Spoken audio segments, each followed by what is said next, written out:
नमस्कार दोस्तों, कैसे हैं आप सब लोग। How is life going on. Diwali कैसी रही? आई होप दिवाली बहुत अच्छी रही सबकी। ईश्वर करे सबको सारी खुशियाँ मिले और ये दीपों का त्यौहार हर किसी की ज़िंदगी में हमेशा जगमगाहट लाता रहे। I know you can all scold me, blame me for what ever. मुझे नहीं टाइम मिल पाता इतना फ्रिक्वेंटली आने का, पर मैं जितना कर सकती हूँ I will try my level best कि मैं आती रहूँ और आप सब में अवेयरनेस बिखेरती रहूँ। आज एक अलग तरीके से कहानी की शुरुआत करें। ऑब्वियसली एक नया टॉपिक है तो कहानी की शुरुआत थोड़ा अलग तरीके से करना चाहती हूँ। कुछ सवाल पूछती हूँ एंड अपने दिल पर हाथ रख के कहिए कि उसका इनबॉक्स में जवाब देंगे, क्योंकि मैं तो आगे टॉपिक शुरू कर दूँगी। ये ज़रूर बताएंगे कि आपने उसका क्या जवाब सोचा था। राइट? ये आज आप सबका एक क्वेश्चन है और झूठ नहीं बोलना, जो महसूस हो उसी को इनबॉक्स पर डालना। राइट? चलिए, एक टीनेज गर्ल या एक adult lady of early 20s or maybe late 20s or maybe 30s also. बहुत से सवाल एक औरत के मन में, एक छोटी सी बच्ची, टीनेज बच्ची के मन में भी, मैं आगे प्रेग्नेंट नहीं हो पाऊंगी, मेरा चेहरा खराब होना शुरू हो गया, मेरे चेहरे पर एक्ने यानी कि पिंपल्स आ रहे हैं, मेरे बाल झड़ रहे हैं, I am getting extra unwanted hair on my face and other body parts, जहाँ पर नहीं होने चाहिए एक फीमेल के। राइट? मेरा वजन बढ़ रहा है, मेरी शादी कैसे होगी, मेरा बच्चा कैसे होगा। अगर एक फीमेल को with a wide range of age from a teenage girl till a adult lady, ये सवालों के कश्मकश में है कोई औरत, तो क्या आप गेस कर सकते हैं व्हाट इज़ शी फेसिंग? क्या ऐसी परेशानी है? क्या ऐसा डायग्नोसिस बना दिया गया है उसके साथ कि वो इतनी परेशान हो गई है? यहाँ पर आप मेरे सवाल का जवाब इनबॉक्स पर दीजिए, लेकिन आगे का वीडियो देखते चलिए, बिकॉज़ मैं आगे आपके सारे सवालों के जवाब देने वाली हूँ इस वीडियो में।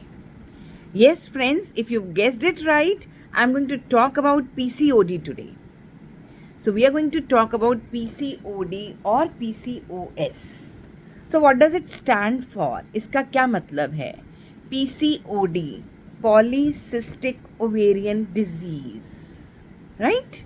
पॉली यानी कि बहुत ज़्यादा, सिस्टिक यानी कि पानी की गांठें बन गई हैं, ओवेरियन यानी कि ओवरी जहाँ से एक फीमेल का अंडा बनता है, अंडाशय बोलते हैं उसको हिंदी में, और अ फीमेल जेनाइटल ऑर्गन सबसे इम्पॉर्टेंट, वेरी वेरी इम्पॉर्टेंट, जहाँ पर अंडा बनता है, जहाँ पर एक फीमेल के सारे हॉर्मोन्स का काम होता है। You know, the important hormones are been secreted from the ovaries under the influence of your brain. Right?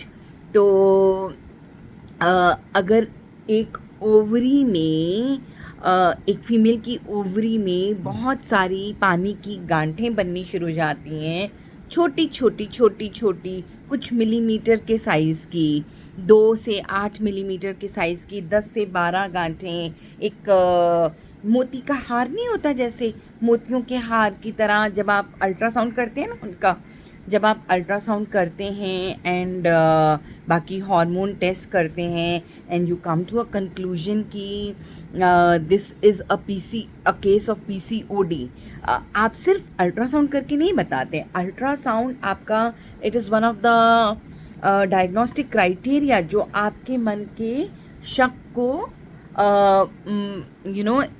आपको पक्का यकीन दिलाता है कि यस, जो आप सोच रहे थे वही है। Because a female will come with lots of symptoms, science, मतलब उसके अंदर बहुत सारे ऐसे साइंस एंड सिम्टम्स होंगे जिनके बारे में ऑब्वियसली मैं आगे डिस्कस करने वाली हूँ।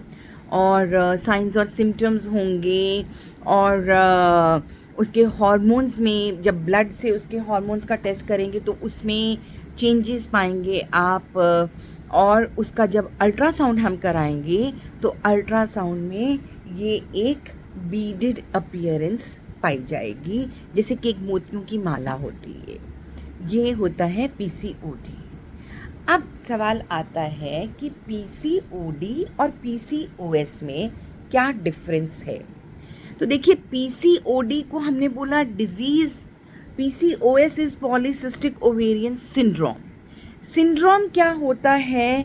Syndrome is a combination of several symptoms. बहुत सारी चीज़ों का जब अमालगमेशन हो जाती है, जब वो कॉम्बिनेशन हो जाती है, तो बिकॉज किसको कैसे प्रेजेंट हो रहा है ये डिजीज़ यू डोंट नो। किसी को डायबिटीज़ भी हो रही है इसी के साथ, किसी को कैंसर भी होने की चांसेस बढ़ जाते हैं इसके साथ, किसी को कुछ भी नहीं हो रहा सिवाय कि इरेगुलर मेंस्ट्रुअल साइकिल्स के। तो डिपेंडिंग अपॉन आपके कौन से शरीर के भाग में क्या सिम्टोमेटोलॉजी बढ़कर आ रही है, हम इसको जब इसको एक ब्रॉडर सेंस में डिफाइन करते हैं then we call it as a syndrome. तो यहाँ तक बात समझ आई दोस्तों? क्या होता है, क्यों होता है, किन फीमेल्स में होता है, कितना कितना आजकल देखने को मिल रहा है। देखिए, आपको मैं बताऊं, एक वाइड रेंज ऑफ एज है, यानी कि एक टीनेज बच्ची से लेकर एक सेक्सुअली एक्टिव वुमेन से लेकर एक अडल्ट लेडी 35-40 तक की भी जो है वो भी पीसीओडी की शिकार हो सकती हैं, राइट? सबसे पहली इम्पॉर्टेंट बात ये हुई। बाकी इसको कितनी प्रेवलेंस है, तो देखा गया है कि 5 में से 1 महिला पीसीओडी की शिकार हो रही है, राइट? और 20 से 25% महिलाएं जो अपनी चाइल्ड बियरिंग एज में हैं, यानी कि when they are in the phase of their fertility, तो 20 से 25% उन महिलाओं में पीसीओडी पाया जाता है। ठीक है, तो ये हुई इसकी बेसिकली मोटा मोटी प्रेवलेंस। ये मैं अपने देश के आंकड़े बता रही हूँ, यानी कि हिंदुस्तान के, इंडिया के आंकड़े। तो मोटी मोटी बात ये है कि 5 में से 1 महिला कहीं ना कहीं पीसीओडी से ग्रस्त हो रही है। अब ये क्या बीमारी है? PCOD is basically again a lifestyle disorder. ये फिर एक लाइफस्टाइल डिसऑर्डर है। जिस तरीके से मैं हमेशा से बोलती आई, डायबिटीज़, हार्ट डिजीज़ में भी, कोरोनरी आर्टरी डिजीज़ या आपका हाइपरटेंशन, ये सारी चीज़ें जब आपकी लाइफस्टाइल डिसऑर्डर हैं तो उन्हीं में पीसीओडी भी एक चीज़ है। PCOD is also one of the lifestyle disorder which we are seeing these days very commonly globally। पूरी दुनिया में, हमारे देश के अलावा पूरी दुनिया में ये बीमारी पाई जा रही है। तो जब लाइफस्टाइल डिसऑर्डर है दोस्तों, तो ऐसा क्या लाइफस्टाइल में चेंजेस हुए हम सब जानते हैं। देखो, मानो ना मानो, आप बोल दोगे, मैं भी बोल दूंगी नहीं नहीं नहीं मेरे घर में ऐसा नहीं है, बट कहीं ना कहीं जो नेक्स्ट जनरेशन है, जो बच्चे 20s में हैं, जो टीनेज बच्चे हैं, स्पेशली आफ्टर दिस कोविड के लॉकडाउन के बाद बहुत ज़्यादा अननेचुरल हो गए हैं। अननेचुरल इन द सेंस कि their sleeping rhythm has change. कोई सोने का टाइम नहीं है, कोई खाने का टाइम नहीं है, कोई जगने का टाइम नहीं है। अगर आप इस तरीके से चलेंगे तो इन बीमारियों के ज़्यादा ग्रस्त होंगे। क्यों? क्योंकि आपके हार्मोन्स भी एक रिदम से चलते हैं। दिन के there is a diurnal variation. दिन के एक समय में एक हार्मोन का लेवल कुछ और होगा और दिन के दूसरे समय में उसका लेवल कुछ और होगा। आपके जागने के समय पर कुछ और होगा, आपके सोने के समय पर कुछ और होगा, पर आपने तो पूरी सर्केडियन रिदम ही बर्बाद कर दी। आपके ना सोने का टाइम है, आप लेट नाइट जागे हो, आप व्हाट्सएप पर हो, आप whatever you are doing, I am not going to blame anyone, I have not come here to blame anyone. All I want to say is that we all need to change our lifestyle so that we do not get into the trap of this disorder, right? आपके खाने का ढंग, because people are more into junk food these days.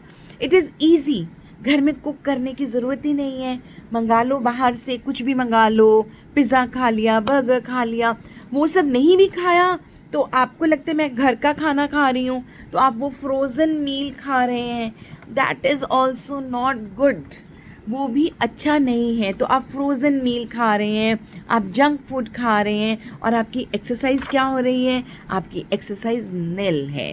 You are leading a sedentary lifestyle with a wrong sleeping time, wrong waking up time, and wrong eating. And girls, even the young girls, are getting indulged in having alcohol, smoking, all these things. तो I mean, if you are you are अपनी body को कितना ज़्यादा toxins के करीब लेकर आ रहे हो, कितना ज़्यादा अननेचुरल वे में चल रहे हो, तो ये लाइफस्टाइल डिसऑर्डर्स होने तो फिर लाजमी हैं, right? So I will be back in another 5 minutes.